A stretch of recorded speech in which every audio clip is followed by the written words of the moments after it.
We may be seated. Thank you.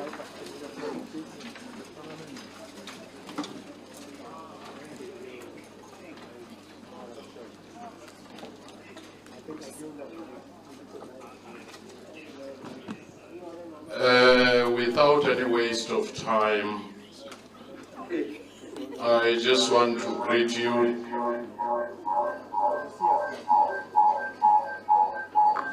whilst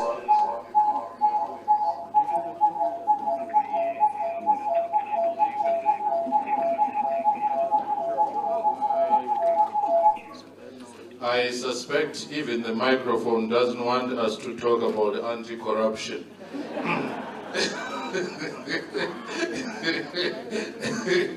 It is also corrupted. Without any waste of time, we will commence with our program. First, before any other thing is done,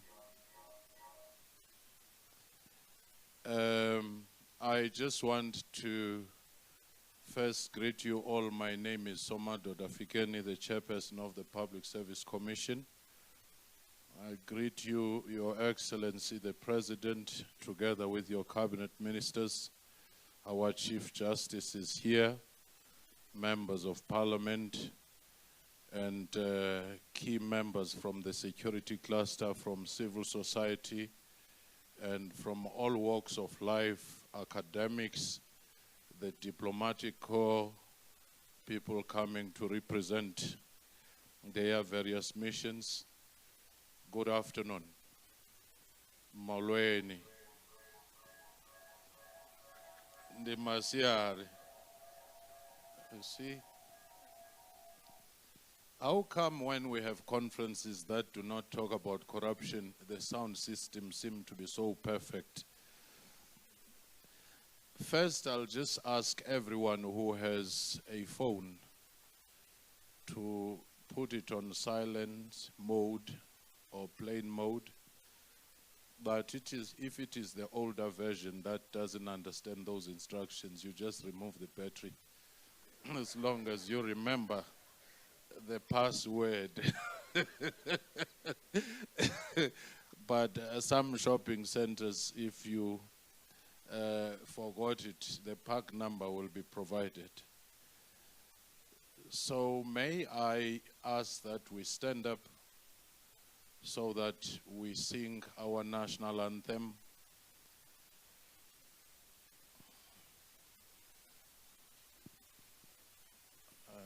I think there is something set to assist us, or I will select a great singer.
Thank you. We may be seated.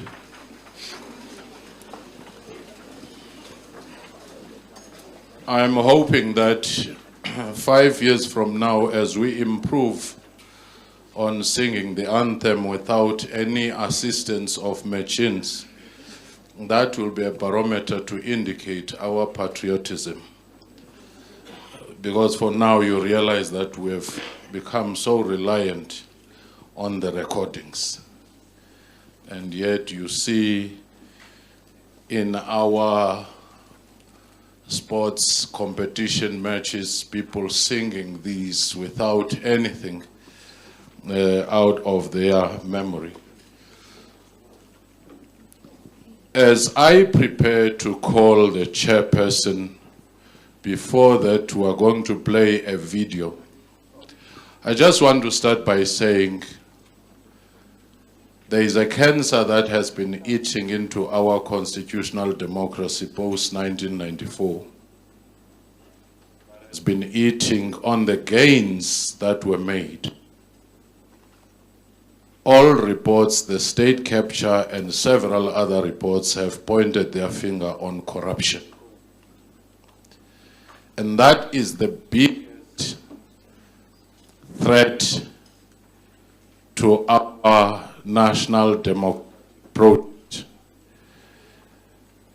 And it has become far more complex than government alone can handle, or private sector alone can handle, or civil society alone can handle. We have come here to say, invited by the National Anti-Corruption Advisory Council, let's put all our hands on the deck. After all, corruption very often involves people in the public sector and the private sector. It even involves people in the civil society. And at times it goes right into the churches. So it is a cancer that has been eating into the very fiber of our democracy. We ought to put our hands together, and I suspect that is the reason why we meet today. That with that being said, let's now watch, for those who are older than 50, if I say a bioscope, they will understand what it means. And those younger, let's watch video. Thank you.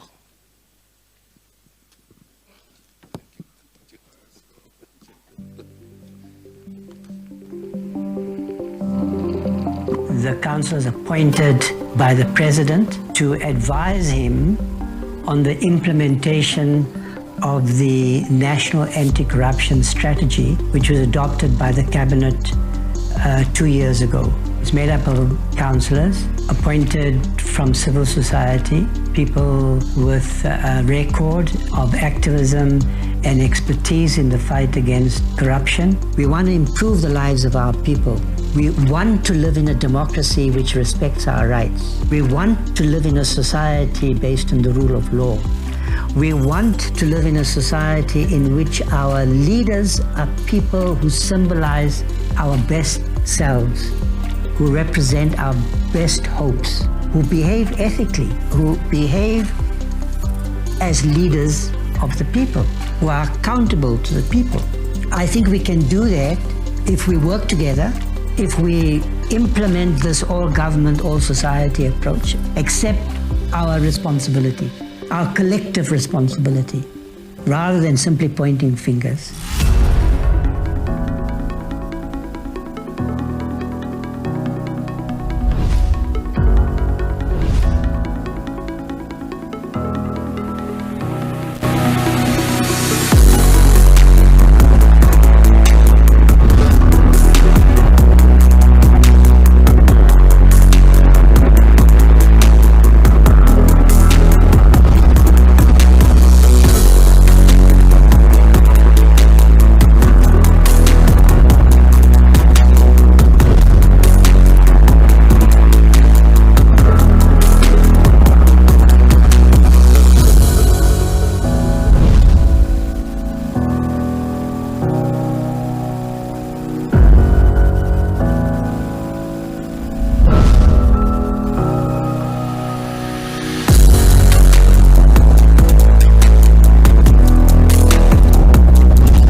this team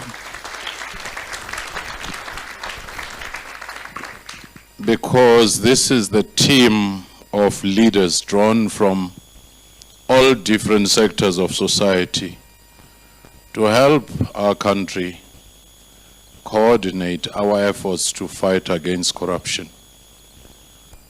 With that being said, let me call upon the chairperson of the National Anti-Corruption Advisory Council, Professor Feroz Kachalia, who will give the opening remarks, setting the scene, and also telling us how far this new baby has gone, whether it is still crawling or walking or running or ready to take a flight.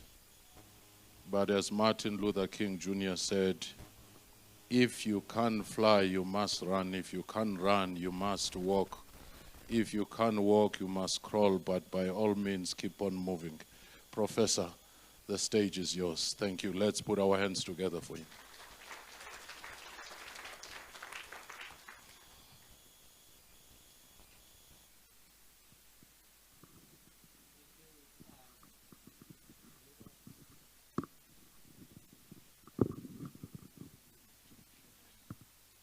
Thank you, Professor Fikeni.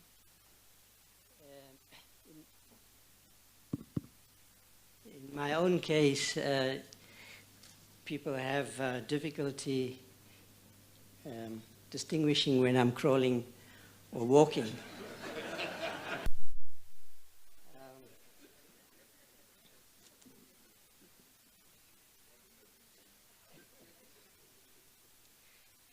It's best to be transparent.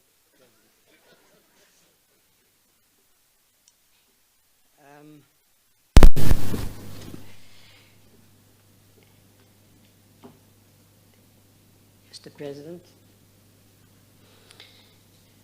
I'm very appreciative of the fact that you are here, having just come from a busy cabinet meeting. Our venerable Chief Justice, Zondo, much admired throughout our country for very good reason. Minister Ramaphosa, Minister in the Presidency, all the ministers who are here, thank you for being here. Professor Stone has come all the way from the United States, been working with Professor Stone for some time, an outstanding scholar in the field of anti-corruption reform. NEDLAC representatives, I want to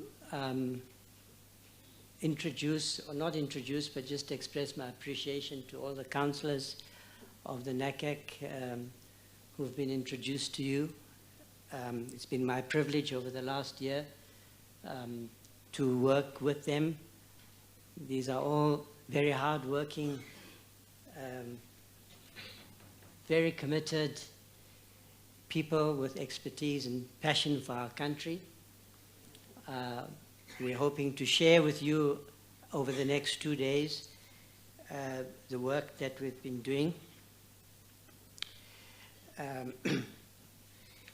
Sometimes the thank yous come at the end, but I would like, because I see them all gathered here in front, but to thank Shamila Batoy, head of the MPA, Advocate Mutibi, head of the SIU, General Abia, head of the DPCI, Advocate Johnson, the ID, DG Baleni I haven't seen yet, but President, she has been a rock supporting our work. And then I would like to thank our partners, the GIZ, UNDOC, PARI, Corruption Watch, and ISS.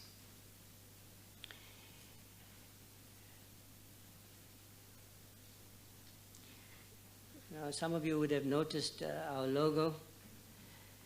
The fact that it's green and that we share a color with the Springbok rugby team is purely accidental. But I noticed that many of you were trying to emulate Sia in your rendition of our national anthem. That's a hard act to follow, but you did quite well. We're not about to adopt the Springbok as our logo, but we are very appreciative of what the team has done for our national psyche.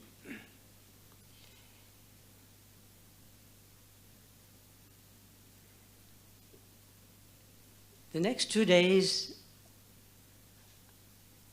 are a watershed moment, I hope,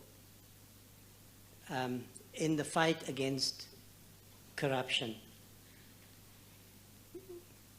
Over the next 2 days, we hope that we will step up the fight against corruption and unite behind a strategy that has every prospect of success over the long term if it is implemented rigorously by government with the support of our stakeholders, our social partners, civil society, and above all, our communities.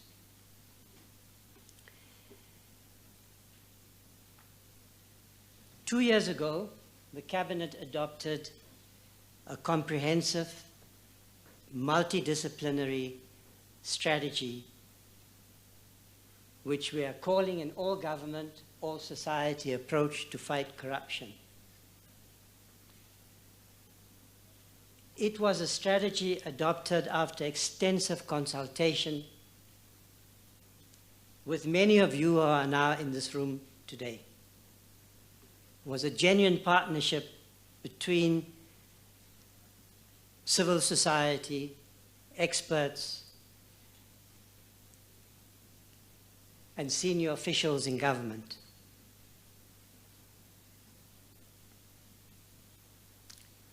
And a year ago, welcome DG Paleni, I've just been singing your praises.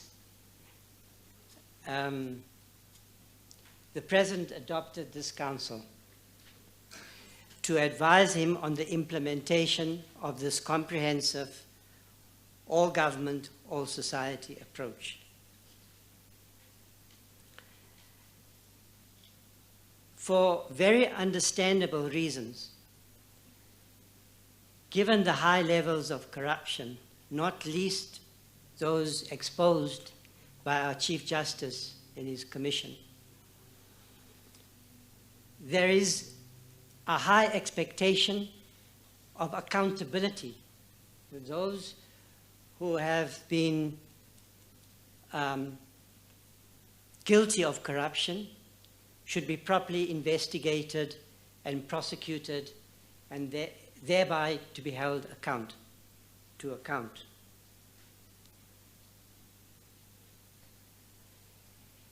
But the evidence before the Chief Justice also showed that corruption has become institutionalized, endemic, and systematic.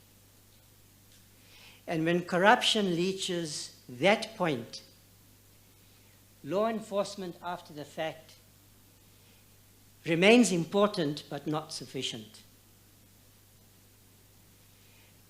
We need, and we now have, a strategy that focuses on corruption, that can attack corruption in the system proactively. The Chief Justice's report showed that much of the corruption has become nested in the system of procurement. Law enforcement after the fact is perhaps too late. So exclusive reliance on the criminal law is not sufficient to deal with systemic corruption. What we need is the strategy that government has adopted on your advice with your participation.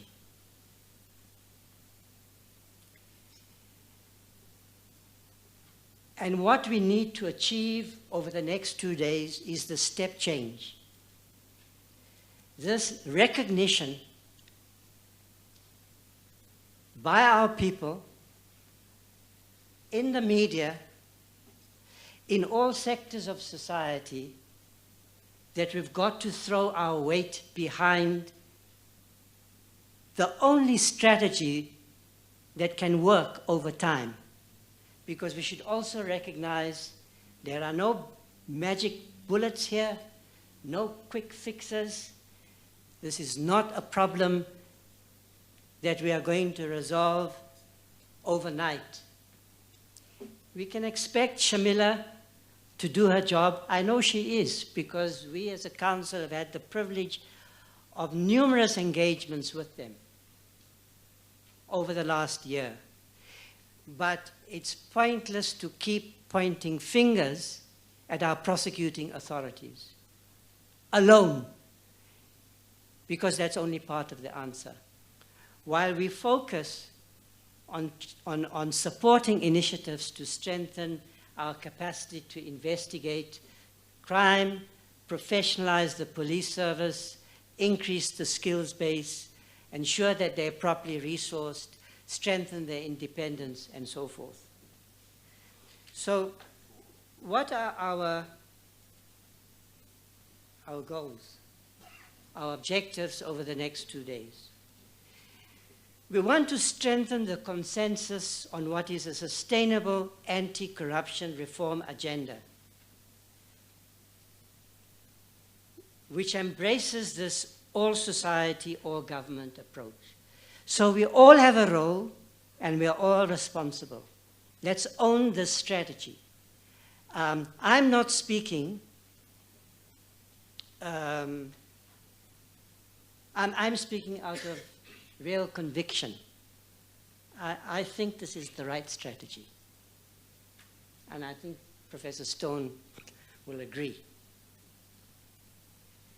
And if we can reach that, build that consensus, we can start to think of all of you who are in this room as part of a movement to fight corruption.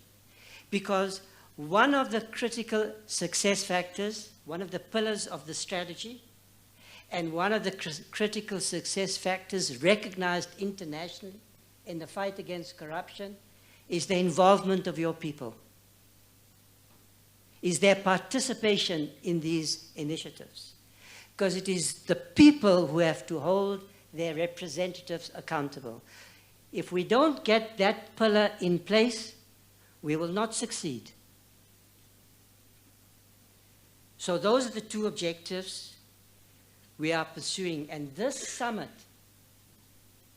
in that sense, should help us with a step change. The anti-corruption fight, in a sense, started with the appointment by the President of the Commission and then appointing the highest judicial officer to chair that commission. So the evidence is now clear. The reality of corruption in our country is not questionable. But the next step is to support the implementation of the strategy. So what is the vision of this National Anti-Corruption Strategy? There are 4 elements there: an ethical, transparent, and accountable state, citizens who respect the rule of law and are empowered to hold those in power account, and those who are in power have to be willing to be held to account. I'm speaking to our leaders who are sitting in front.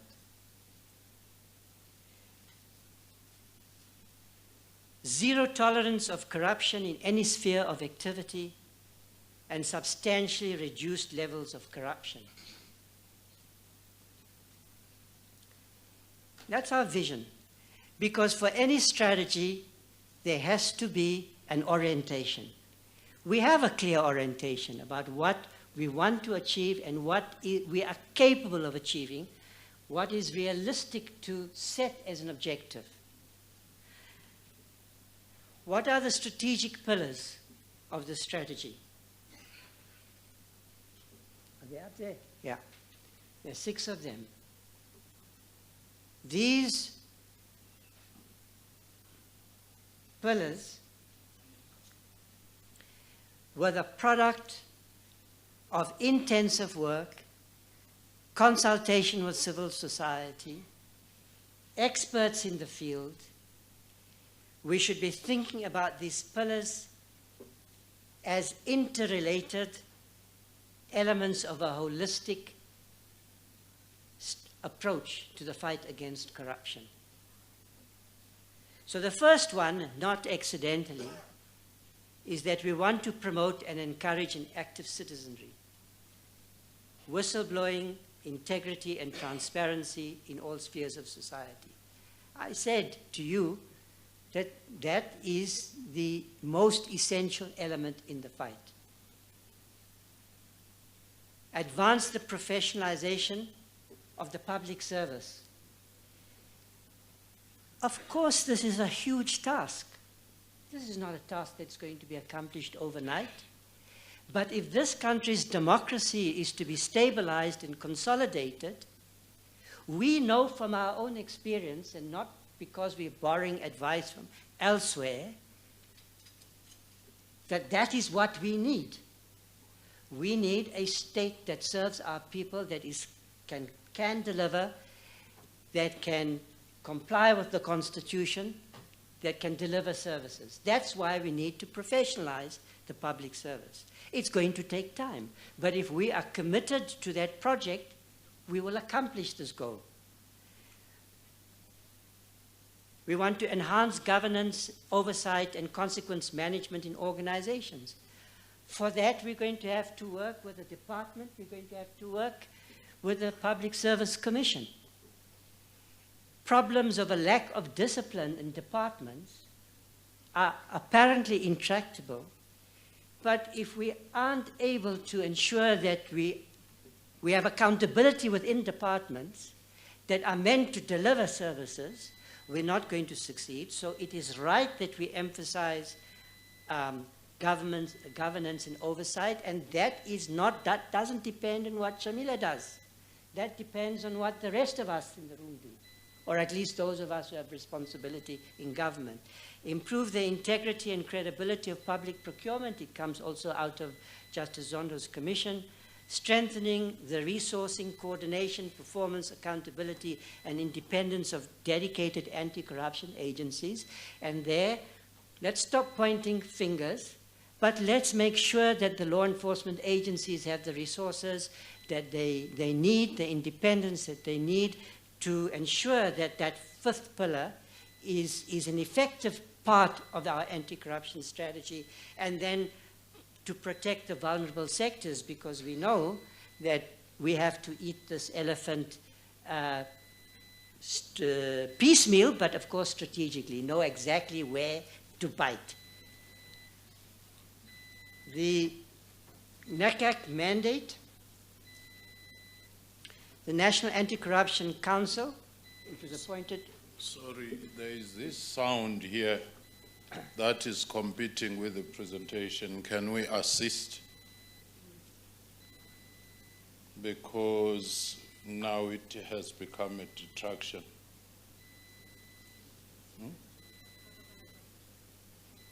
It is? Okay, thank you. Maybe those are the complaints of those who expect us to get this right. Okay, so the mandate, the pillars, by the way, Dr. Ntakumba, the head of the Secretariat, where's Stanley? He's going to be presenting the pillars in detail later on. So think about the rest of the summit, because you are going to be discussing these pillars when we break up into groups, and you're going to receive presentations from the councillors on the work that we've been doing. So our mandate is to advise on the effective implementation of this strategy, advise on the strengthening of South Africa's anti-corruption architecture, and we know from the receipts we've received that many of you are interested in what we're going to be saying about whether we need a new anti-corruption agency or not, what its powers and functions should be, and so forth. We have some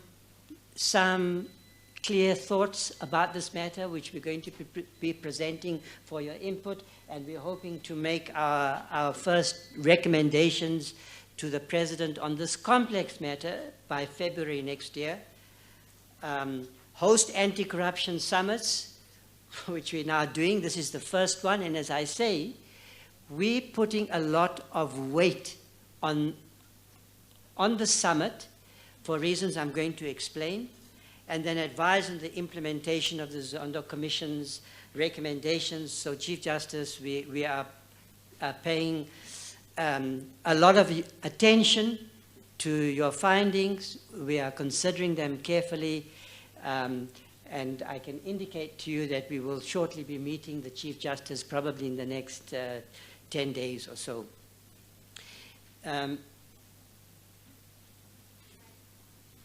Is it on that side? Okay, those are our work streams. So we have divided the council into these work streams, more or less based on the pillars and our priorities. The institutional architecture work stream is headed by Dave Lewis. Whistleblower support by Tandeka. Legislative reform and transparency is Kavisha. Public procurement reform advocate Kumalo. Communications and engagement, two powerhouses there are our deputy chairperson, Nkosikasi Mahlauli, who's unfortunately not able to be here because she got injured boarding a flight, and then Councillor Dolopi, and then monitoring and evaluation, Sekutlani Pamodi, who's sitting over there. So that's how we divide it up. Each one of these work streams has a reference group drawn from civil society and experts. We're working virtually on a continuous basis. The council president meets in plenary session once a month, and the work continues, even though we're on a kind of part-time basis, but we're putting the effort in. We are conscious of the weight that and the responsibility that we carry, and we are trying to fulfill that mandate and to shoulder that responsibility.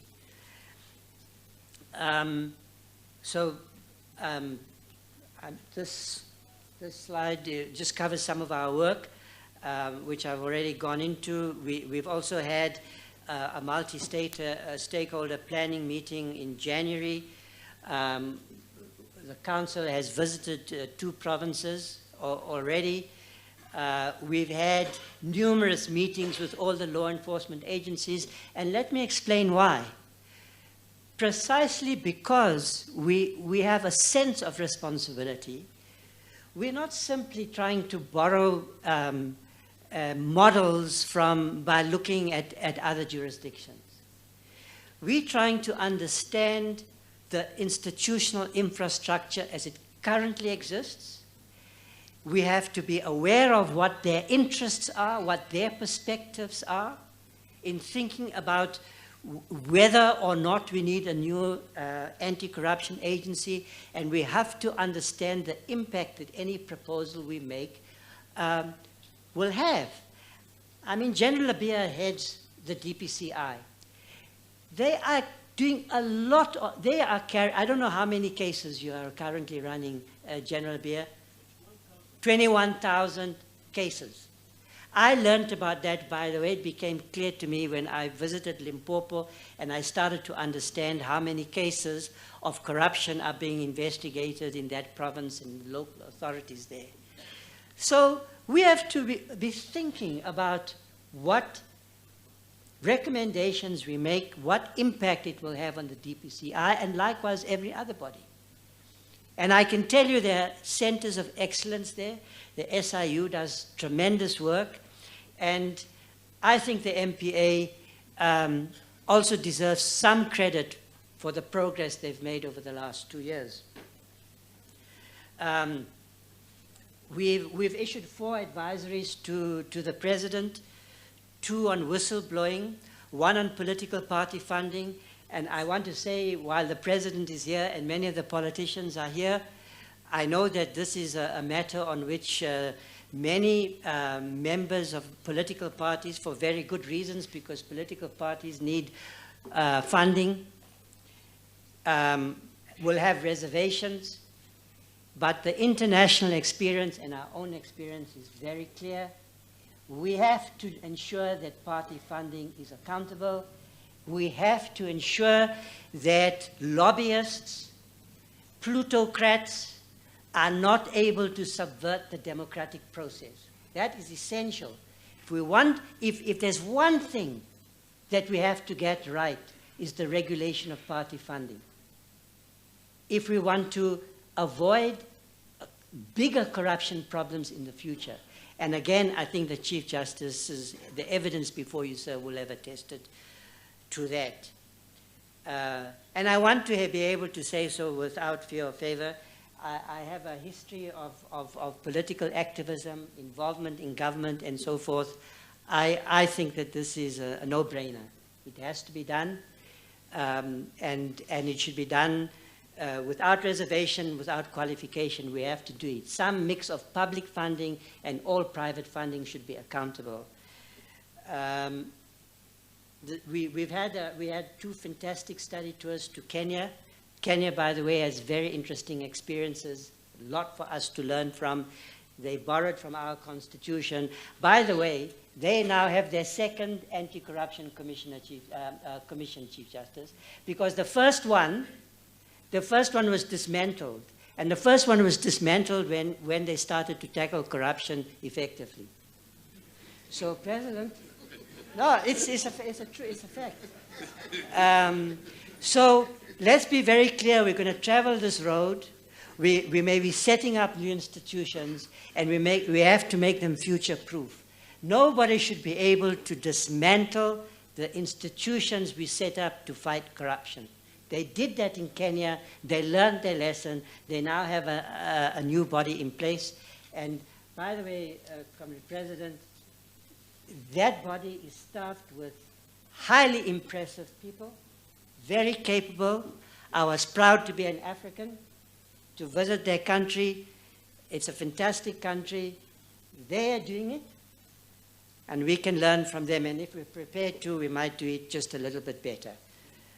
And then Kavisha ran a brilliant multi-stakeholder conference on using data analytics to combat corruption.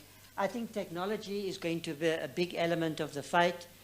Was it Professor Stone who was saying to us last night that in some jurisdictions they're now introducing, is it digital forensics? And that is making a huge difference to the capacity of law enforcement agencies. So we're going to have to make the investment. We're going to have to make the investment for reasons that Professor Fikuleni touched on, and which I will shortly conclude on.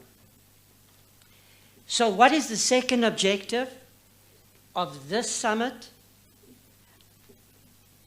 Is to crystallize the idea that we are part of a movement, an emerging movement. Now, I was going to use last night when I was preparing the slides,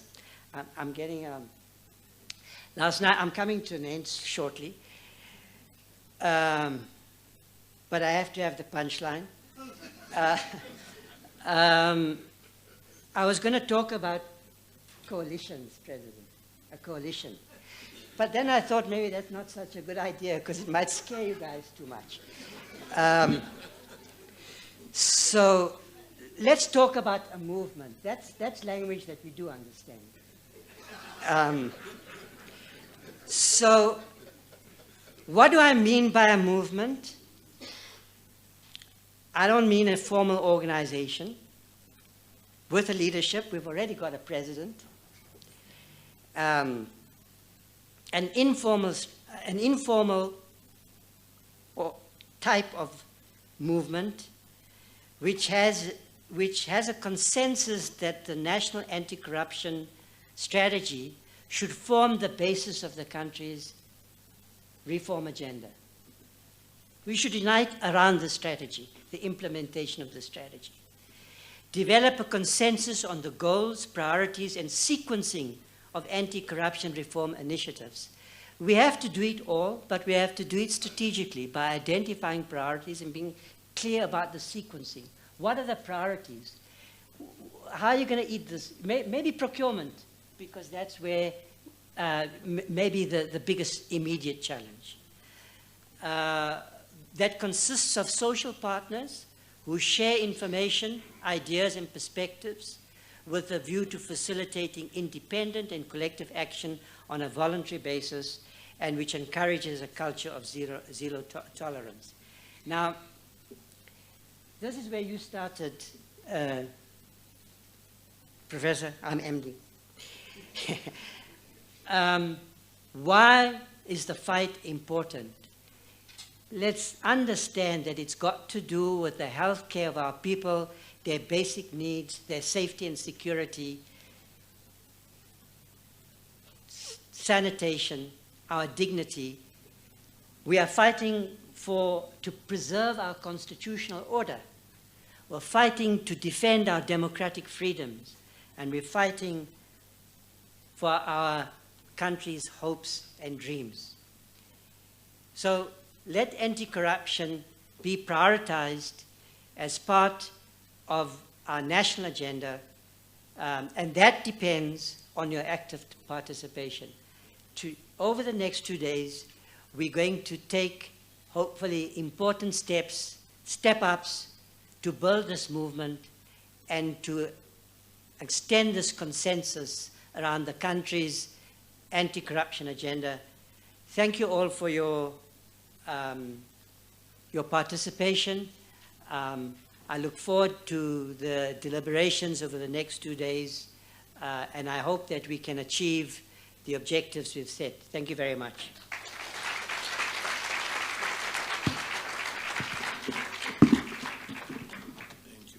Thank you. Can we again put our hands together for the chairperson of NACAC?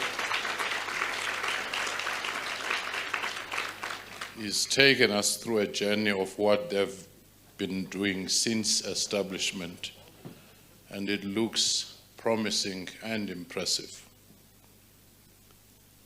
Without wasting time, we will now, of course, one key thing amongst many important points he made, the lessons from the Springbok team.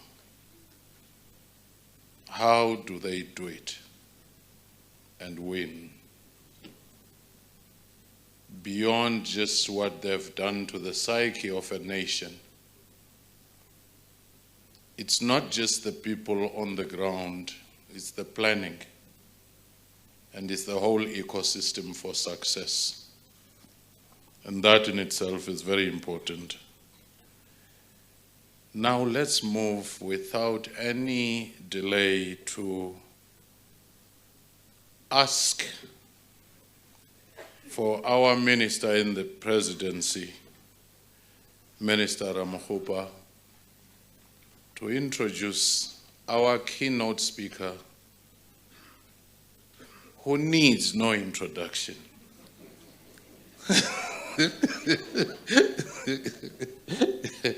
Unless you have not done your civic lessons, you have not voted. Unless we were to say which high school he went to and so forth, but the head of state needs no introduction. But I call upon Minister to introduce.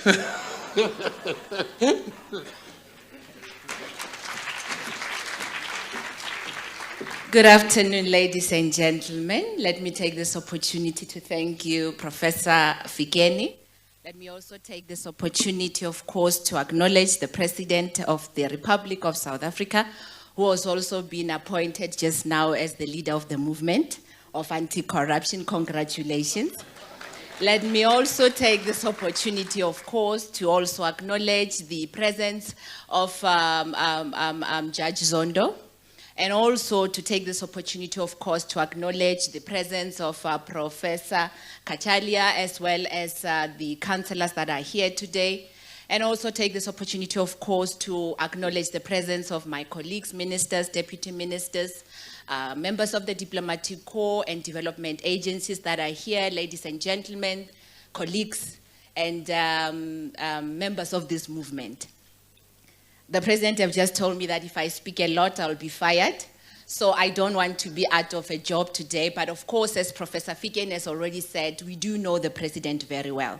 One of the things that I just want to say before I speak about him is that I've acknowledged and seen that on almost all the things that have been written here, especially that have been said by the councillors, I think those are the things that we need to remember them of, is the issue of active citizenry. And I think this is one of the things that Professor Kachele has also spoken about that. And in trying to now introduce the President, of course, I don't think there's anyone who's more well-rounded like him. Precisely because when you talk about active citizenry, you speak about people that need to be in the movement who represent labor. The President have been there and led labor when he led NUM.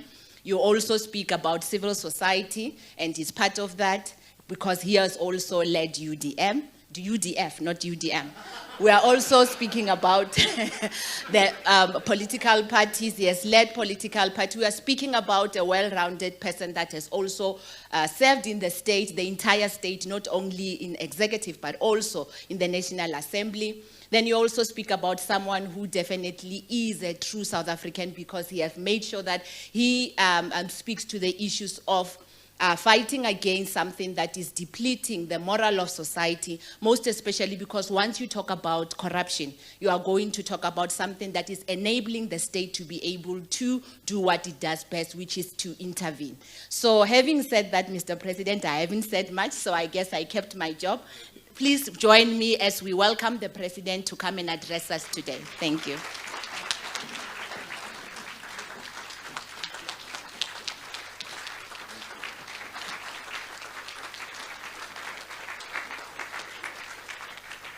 Thank you. Thank you very much, Minister.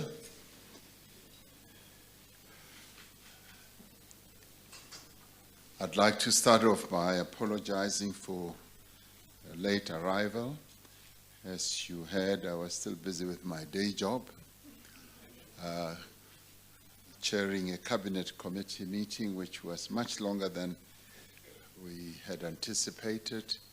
Proof thereof is also the late arrival of the Director General, who is the Cabinet Secretary. So I've got evidence, Chief Justice. So I apologize for that.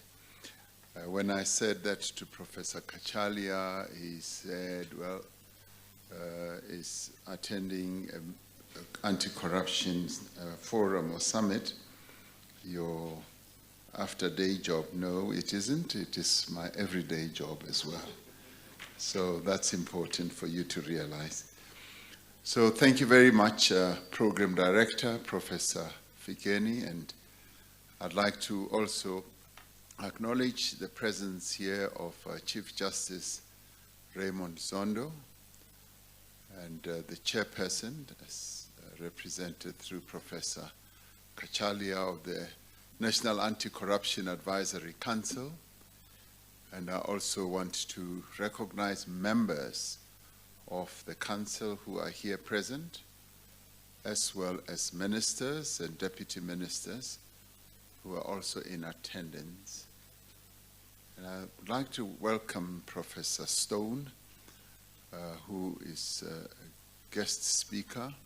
I'd like to thank you for traveling all the way from the UK, from Oxford University, to be with us. And of course, I also welcome members of the diplomatic corps. I see diplomacy written on all your foreheads, so I thank you for being here as well. And of course, importantly, leaders of various organizations in our society who represent the voices and the views of our people on the issues of corruption and just social development. And all of you as distinguished guests and ladies and gentlemen, next year in 2024, we will be celebrating 30 years of freedom. A freedom that the people of South Africa won very hard after many years of struggle, 342 years of struggle against colonialism and apartheid. We will, when we get to that point, as we will, reflect on how far we have come as a country in improving the lives of our people, the quality of their lives, and also, and more importantly, in entrenching a culture of democracy and human rights. A culture that, as we look around the world, we're finding either diminishing or being completely destroyed in other locales in the world. We will reflect on whether we are still on course to uphold that culture which we held with our two hands when we went to the polls on the 27th of April in 1994. We will reflect on the progressive policies that have enabled millions of our people to be lifted out of absolute poverty, and that have provided how this new democratic system has provided basic necessities which they didn't have at hand on a wholesome or on a universal basis, such as housing, access to electricity, to water, and other basic services. We will also at the same time acknowledge where we have not achieved enough, where the expectations and the aspirations of our people have not been met. It's going to be like looking at a balance sheet. When you look at the balance sheet, you look at your assets and you look at your liabilities, both positive and negative. That we will have to do. It's going to be a balance sheet moment or examination moment for us. But we will also look at the promise of the democracy that our people had, whether it has fallen short or not. As we consider the great achievements of our democracy, we must be forthright about one of the great weaknesses where we have fallen short, and that is with regard to corruption. All South Africans suffer from corruption when goods and services and resources meant for public benefit are misappropriated, they are mismanaged, they are stolen, and when that happens, it is the poor who suffer the most. Corruption carries a huge opportunity cost, but it imposes a huge burden on the lives of our people. Economic growth is stifled and businesses suffer.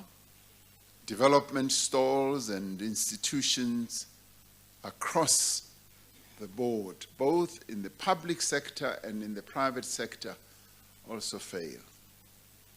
Corruption has wounded our democracy in a number of ways and has also shaken our people's faith in our institutions.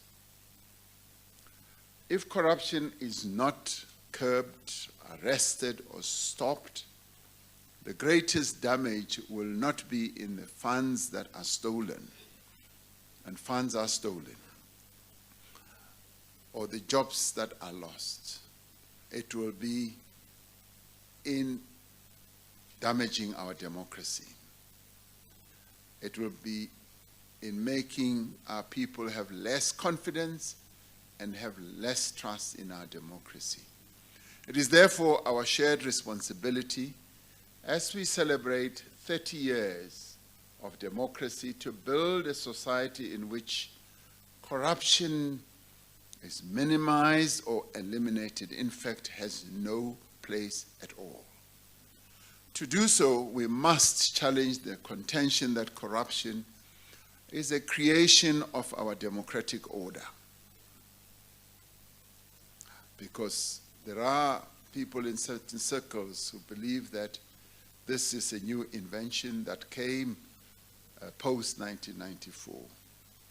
Corruption in South Africa has many deep roots.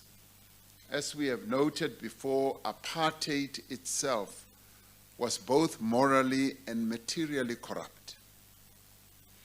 Even as apartheid laws enabled the theft and the unbridled theft of resources that rightfully belong to the people of South Africa, there were many in the administration, in state institutions, in the Bantustans, so-called governments, and in business, who flouted even those corrupt laws to enrich themselves.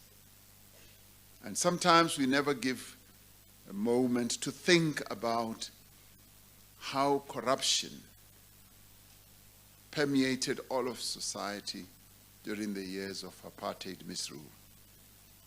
Having fought a just struggle against this system of apartheid, it was our intention that the overthrow of apartheid would herald a new era of integrity, of honesty, and ethical conduct by all who are in positions of responsibility.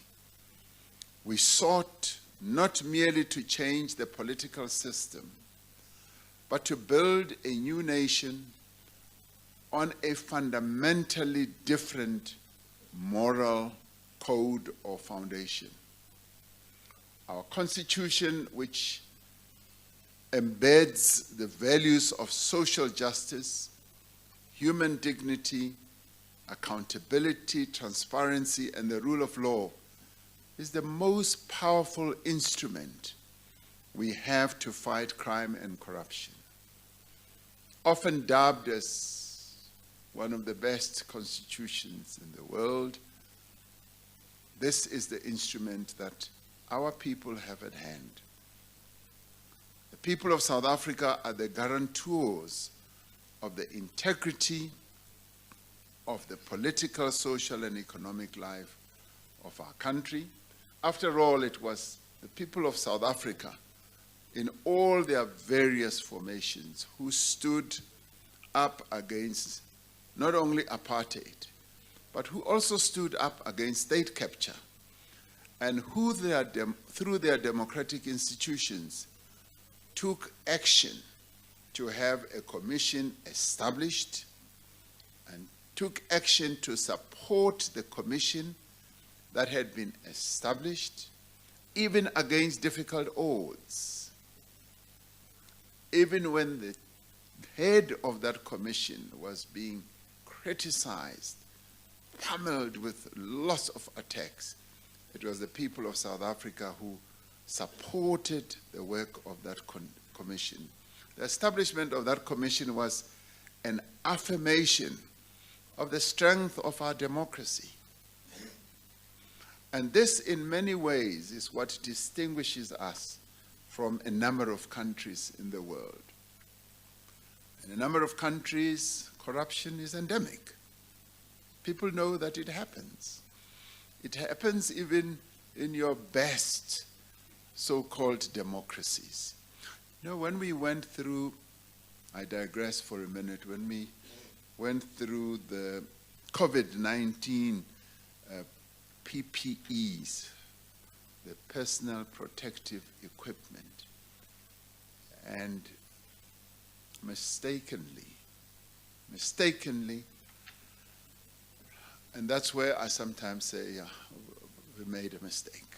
I also made a mistake to say, yes, we will have these PPEs distributed and sent to our people because this was a moment of great need. And people set up companies just 2 or 3 days before PPEs were made available, and the money was there. They saw it coming and they grabbed the opportunity. But it was interesting to read that the experience that we went through was similar to the experience that other more developed economy countries went through, the UK, the US, and many other countries, and of course, a number of African countries. It's not that it was sobering, but what we did afterwards was, for me, much more important, because one, we learned a lesson when we had to now have to deal with vaccines. We decided that this is centralized. It will only be distributed by the state. It will only be bought by the state and not bought by a whole number of other people and charge the state. So we had learned a lesson. But the other important lesson was to ensure that we follow up that act of corruption.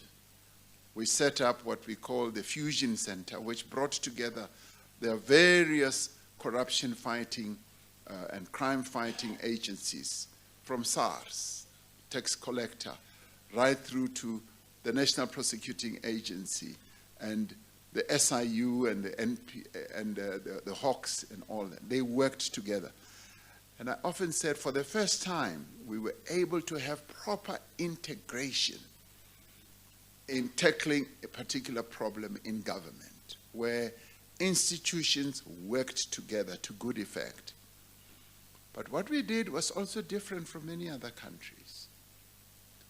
These were investigated. I appointed the SIU, Special Investigating Unit, to follow up on the various cases, and those are now being prosecuted, and the money is being brought back.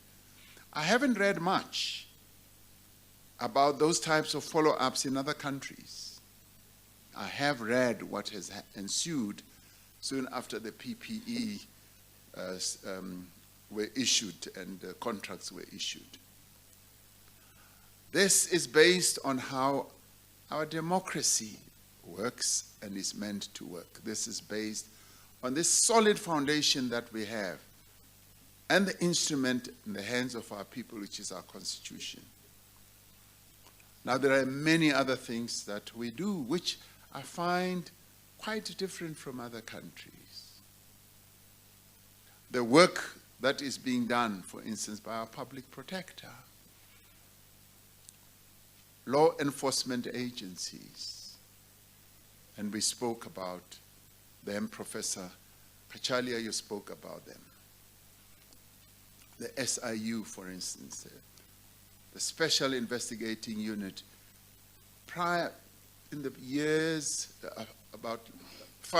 in the last 5 years, these have been the most active years of the SIU. And they have led to a lot of convictions and investigations. And as you heard, the Hawks are investigating up to 21,000 cases. it means work is being done. The National Prosecuting Agency is also at work. What had happened to the NPA, it had been weakened, it had been captured, completely, almost destroyed. The skilled people had left, or they had been railroaded out. And when you talk about prosecutors, you're talking about people who should know their craft. Our courts, our judiciary, and we are proud of an independent judiciary, which even at times when it is attacked, stands firm, independent, and does its work. It's not captured. I digress again for a minute. Yes, thank you. Applaud that. Some years ago, I was traveling to some of our countries on the continent. And Professor Kachalia, as I got onto the plane, I read a newspaper which is published in one of those countries. And one article spoke about how the Chief Justice of a particular country had met somebody in the basement. This was a newspaper article. Met somebody in the basement of a hotel and had received a suitcase full of money. The Chief Justice. And so this reporter was saying, this is what happened to the Chief Justice. And in the same newspaper, I read about the experience or what had happened or what another judge had done in another country on our continent. This judge had gone to pay his condolences to his wife's family. His wife's father had passed away, so he had gone. It's beyond paying your condolences because he's part of the family. This judge meets somebody at the funeral, and this person wants to give this judge an envelope, and the judge refuses to take the envelope. The following day, Chief Justice, was the hearing of a case where this person who was trying to give him the envelope was involved, and he was the presiding officer. And the judge says, before we start these proceedings, I want to recuse myself because this man who is standing here came to my wife's father's home, and he tried to give me an envelope full of money. I refused. But today he's standing right here before me, and I'm the presiding officer. I cannot preside over his case. And these were two stories of judges in two countries which I shall not name on our continent that tell a different story. The one, a judge is captured, the other one, he's resisting. We are proud to have a judiciary that is not captured, that refuses to be captured, if anybody tries. So we must be proud of that. Now, the work of the State Capture Commission was a watershed moment in our history. And as one travels around the world, people often say, you guys, you wash your linen in public. And I said, that's what our democracy is all about. This is South Africa's democracy at work. Not only did the commission lay bare the extent and the depth of state capture and corruption, but it also presented the country with the means to both remedy and to deal with the corruption, and also to create conditions that would prevent its recurrence. Viewed overall, the recommendations of the State Capture Commission have provided the country with clear way forward. And what the commission laid bare was the extent to which corruption had become so pervasive across the state and across society.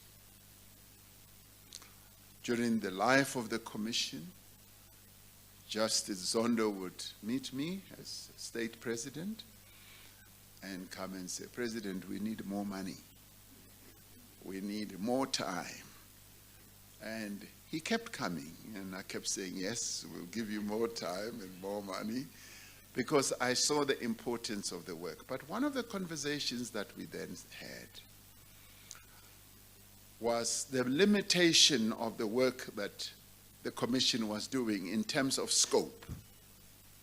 Because once they had, lifted the lid on corruption, they then realized that it is much more endemic than we had imagined. And it was both private sector and public sector driven.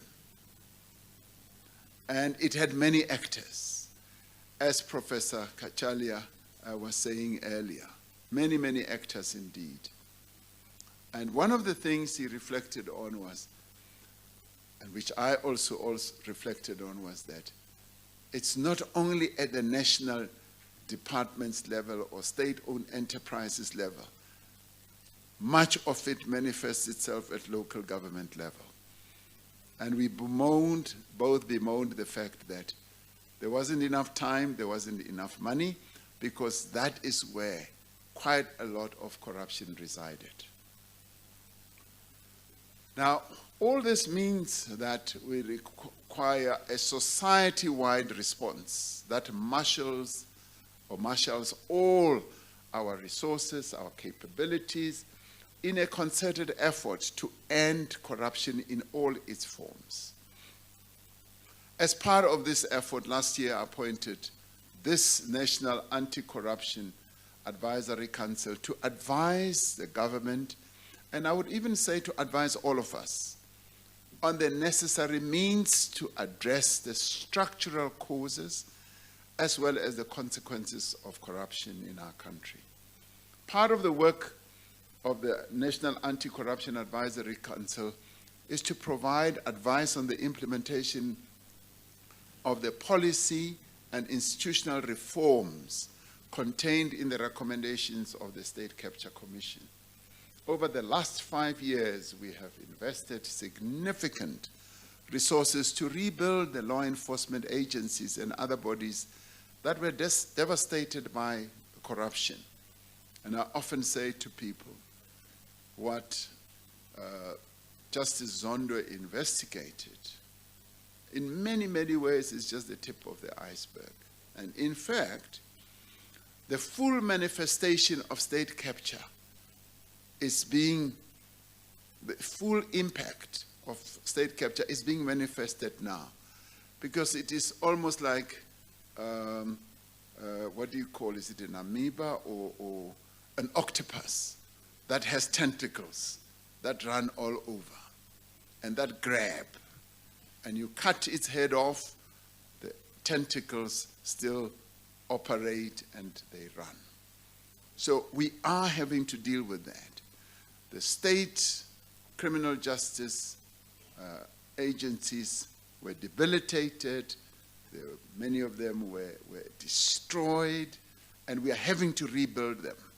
We're having to make sure that they gain more capability. I'll talk about this in a little while. We appointed new leadership with a track record and integrity and capability to tackle crime and corruption. And through that, we began introducing a new system. And I often say, what we've got to correct is the system.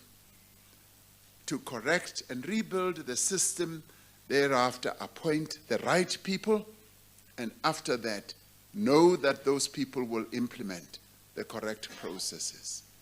So it's not an overnight process. It's a process that requires diligence.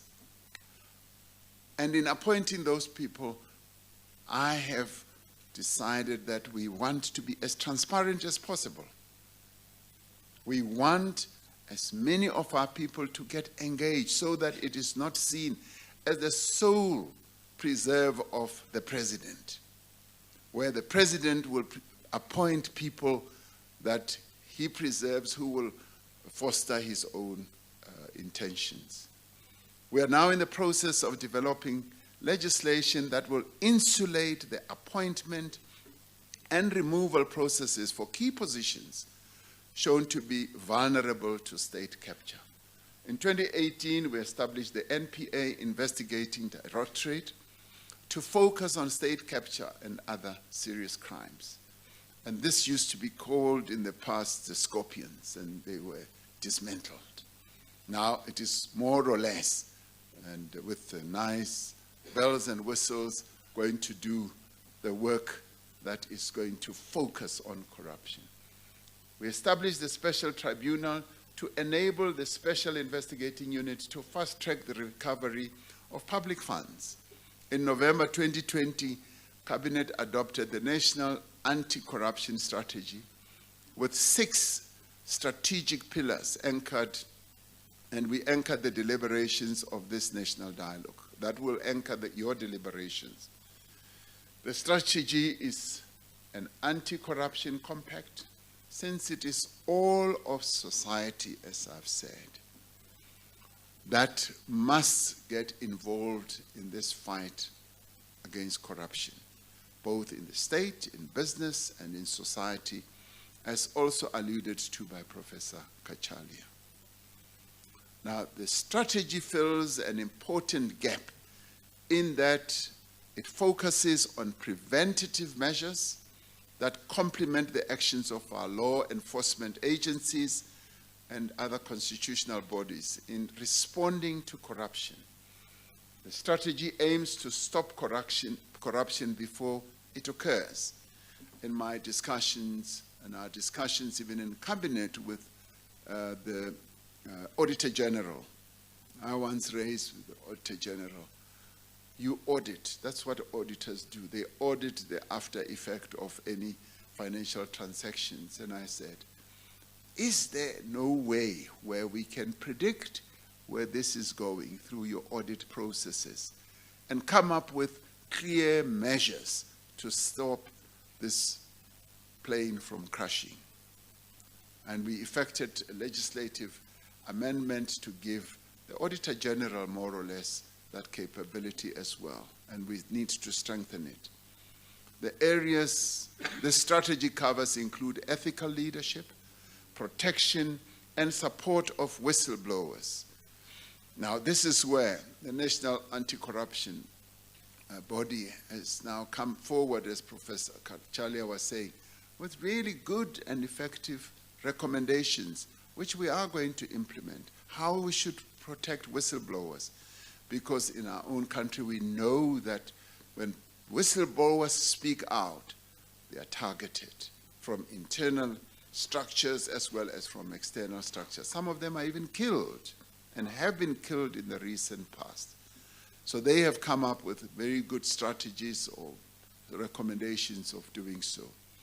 We've also got to look at the integrity of the procurement systems, because that is where the money is found. And that is where all these thieves, thugs, focus their attention on, because that is the center that dispenses the resources that they want to steal. But we also have to deal with capacity building in our law enforcement agencies. The NDPP has often come and said, we need more money, President and Minister, because we've got to go and employ people who are more capable, because many of those people were railroaded out of the NPA and they've spread throughout the world and throughout many other places. And therefore, we need to capacitate. And this is precisely what Advocate Batoyi has been doing, to rebuild the capacity. And if she ever gets a moment to talk, she will tell us how she found the place hollowed out and how she has had to rebuild that capacity. Now, while these individuals and companies that have enriched themselves at the expense of the people must face the consequences of their misdeeds, we must go deeper if we are going to emerge as a prosperous society. It is now just over a year since I submitted to Parliament government's response to the recommendations of the State Capture Commission. And each time I go to Parliament, the accusation that I have to face, and I'm not blaming you, Chief Justice, because I've often attacked for many things that have nothing to do with you as well, for many others. But the accusation I always have to face is, you are doing nothing about corruption. And I often asked, okay, now to deal with corruption, you've got to investigate corruption. We have institutions that investigate. The president cannot investigate corruption. Because once the president investigates corruption, and once the president arrests those who are corrupt, and once the president prosecutes those who are corrupt, and once the president acts as a judge, then it's time to run for the hills, because it's all lost. I've said my duty as president is to ensure that we strengthen those institutions that should investigate. We also capacitate those institutions that need to arrest and need to prosecute and need to judge. Now, significant progress has been made in implementing a number of measures set out in the response. And of course, the measures may not be all satisfactory to everyone. We have initiated 16 pieces of legislative reforms to address the specific recommendations that the State Capture Commission put forward. 8 of these legislative reforms are now before Parliament. Now, our system of legislation is one of the most elongated systems that you can ever think of in the world. It goes through an elaborate process, and most of it is also constitutionally driven. And those who want to challenge then rush to court, and the courts then say, give government a slap on the face that no, you didn't allow consultation sufficiently. You didn't do it in this area, in this area, in this area. And that lengthens that process. So that is the process we have to go through. These bills that are before Parliament address such areas as public procurement, how we want to tighten up the public procurement process, administrative reform, the conduct of public servants, the intelligence services, money laundering and electoral reform. Precisely the matter that Professor Kachalia was also talking about. The NPA Amendment Bill, for example, creates a permanent, as I said, investigating directorate for corruption in the NPA with significant investigative powers. The Department of Justice and Constitutional Development has recommended significant reforms to the Protected Disclosures Act and the Witness Protection Act in accordance with the Commission's recommendations on enhancing whistleblower protection. The State Capture Commission made recommendations for the establishment of new institutions to safeguard against state capture. Now, these included the establishment of an independent public procurement anti-corruption agency and a permanent commission on corruption and state capture to create an alternative platform for accountability that there should be, so that if legislative measures fail, there should be enough shock absorbers to enable us to be able to ensure that we address this.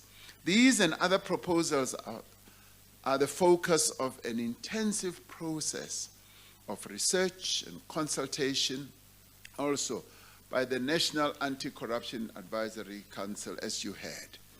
The areas of focus and the diligence that they are paying to their work is really something of legends. And I want to compliment them and to commend them and to thank them for the work that they do on an unpaid basis. And we haven't resourced them enough. And the criticism that has been leveled against us as government is that we haven't given them enough resources. And Professor, we have heard that, and we will make sure that you are properly resourced as a council, because we want you to do your work properly. So you will be resourced, sir. Now, while much work has been done, and indeed much work has been done to strengthen the ability of our institutions to prevent and combat corruption, significant progress has been made in bringing to justice those responsible for state capture. Now, obviously, people often say, we want the big noises, the big names. We want to see them in orange, is it orange? Orange overalls. That's what they want. They want to see the big ones. Now, that's true. We want to see that, but I'll come to that in a minute. 9 separate court cases involving 47 individuals and 21 companies have been brought to court. Now, that is progress. The freezing orders amounting to 14 billion rand have been authorized by the Asset Forfeiture Unit, and a total of 5.4 billion has been recovered and returned to the state. Government department, now that is phenomenal progress. Colleagues and ladies and gentlemen, you don't hear of that much in many other countries. I know we need to do more. We actually need to be getting back to that 14 billion. But to have achieved a recovery through the Asset Forfeiture Unit of 5 billion that had been siphoned out of state coffers is a great achievement. Government departments, municipalities, and professional bodies are taking disciplinary action against individuals identified by the Commission. And the SIU, when I authorized that they should go and investigate, they come back with a report that has a number of recommendations, from arrest, charge, and all that, including disciplinary action. The South African Revenue Service has collected 4.9 billion in unpaid taxes as a result of evidence from the State Capture Commission. So the State Capture Commission, which cost us $1 billion and some change, has more than made its money back. So, Judge, you don't have to feel guilty.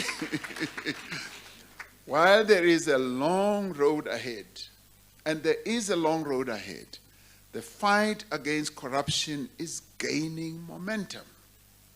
We obviously, as South Africans, want to see everything done now and today.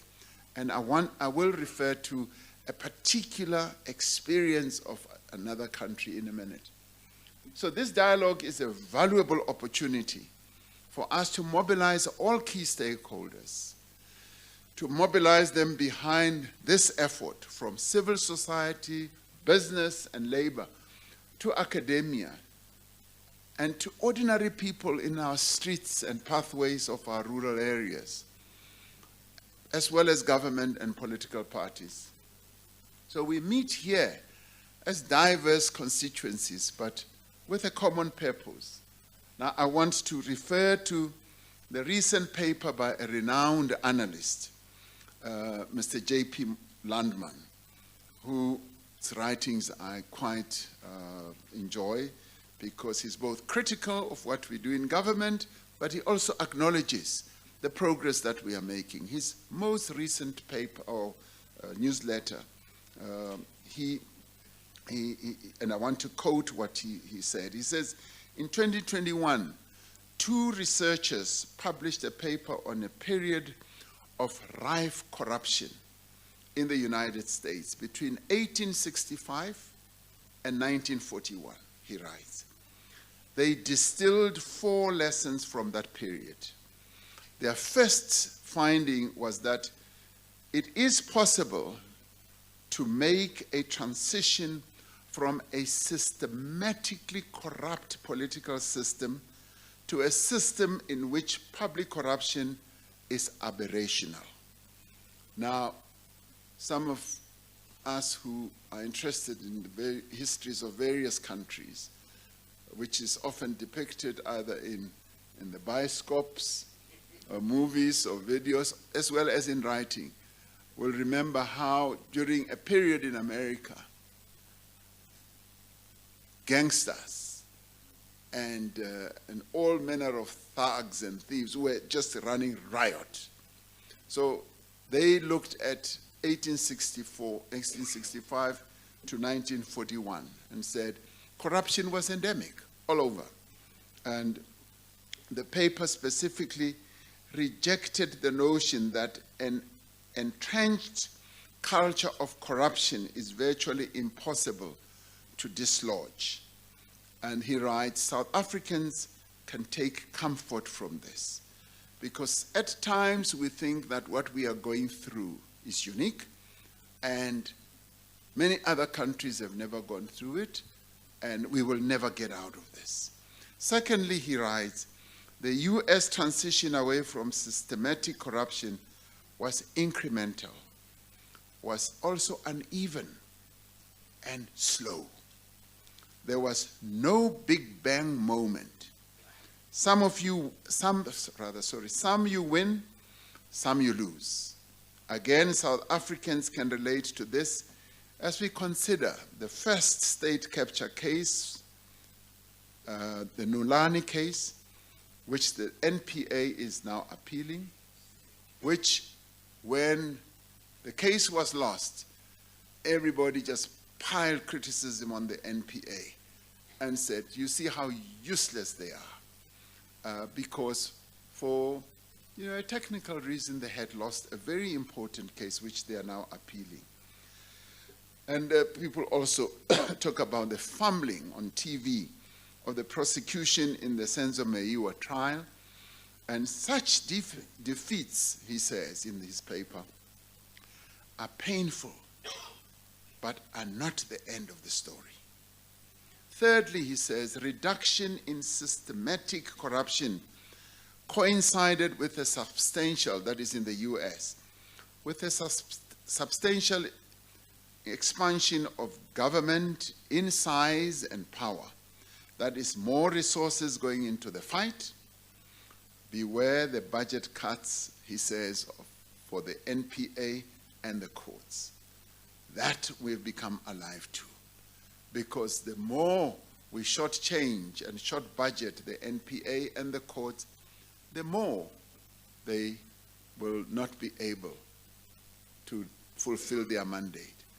Now here I think I'm giving an opening to Chief Justice Zondo when he comes to talk to government about more money for the courts. And fourthly, they say, institutional reforms played a key role in the US fight against corruption. Progress involved a combination of direct strategies, such as aggressive arrests and prosecutions, and indirect strategies, such as civil service reform and other institutional changes. Now, South Africa's, he continues, titanic struggle against crime and corruption is not unique. It happened in the US, it happened in Singapore, in Italy, in Ukraine, and China is now fighting the same fight. One lesson from the US experience, he continues, is that progress is incremental. It's also uneven and slow. But there is progress. Money is recovered, in our case that is, and cases that are enrolled, new institutions that are being created and capacity that is being strengthened is what is happening in South Africa. In the process, values also shift. And this is what we are now seeing unfolding in our own country. And sometimes we think that we're the only ones. And of course, we must hasten and ensure that the fight against corruption goes on. We are here at this summit to identify further measures that we need to take to build a South Africa that does not allow for corruption or capture.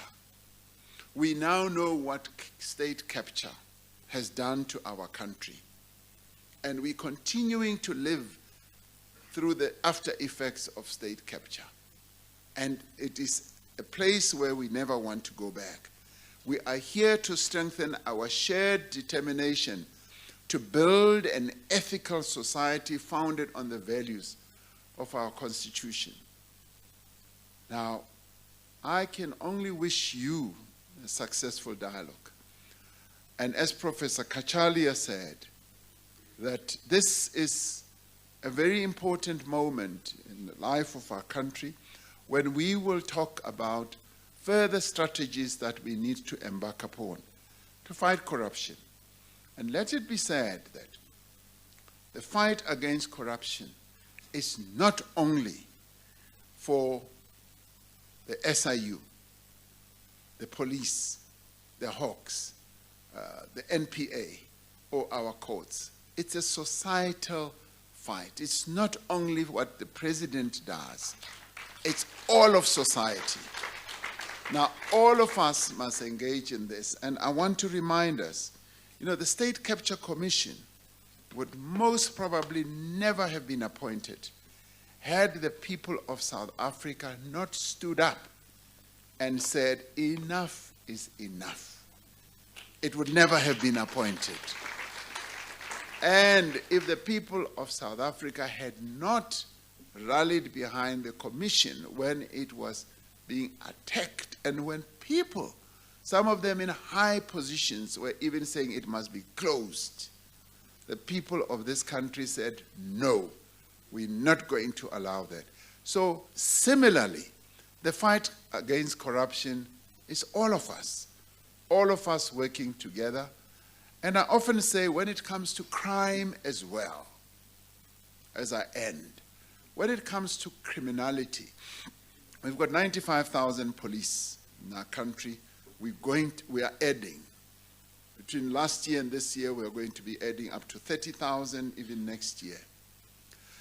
Because our population and ratio and the number of police is out of skew. But those police will never be in every household. They will never be in every street. They will never be in every locale. In the end, the fight against criminality is also a societal one. Now, whenever I'm at rallies, I often tell our people that quite often we know as communities, we know the people who get involved in criminality. We know them. The people who go and break into people's houses, the people who go and steal. We even know the people who go and rape and murder people. And we don't speak out. And I say it is up to us as well to speak out, to make sure that we root out criminality, working together with the police, working together in community policing forums, where we become the eyes and the ears of our people as a whole. And similarly, when it comes to corruption, it is our duty, all of us. It is a societal challenge, and I hope that this summit is going to come up with a lot of strategies and measures that we need to take to push back on corruption and end corruption in South Africa. Thank you very much.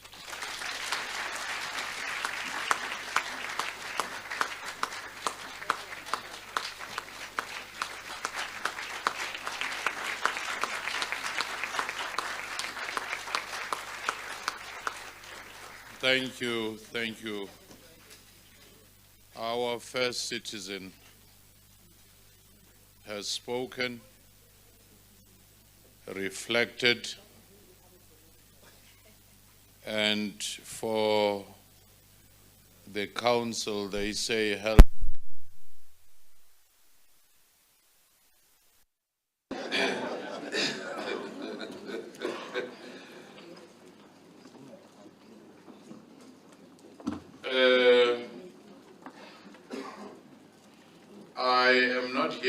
give thanks except to say there are two things which are very important that we should take to heart. South Africa is not an island, and very often South African exceptionalism makes us to make conclusions without making that comparative analysis as to what is happening here and abroad.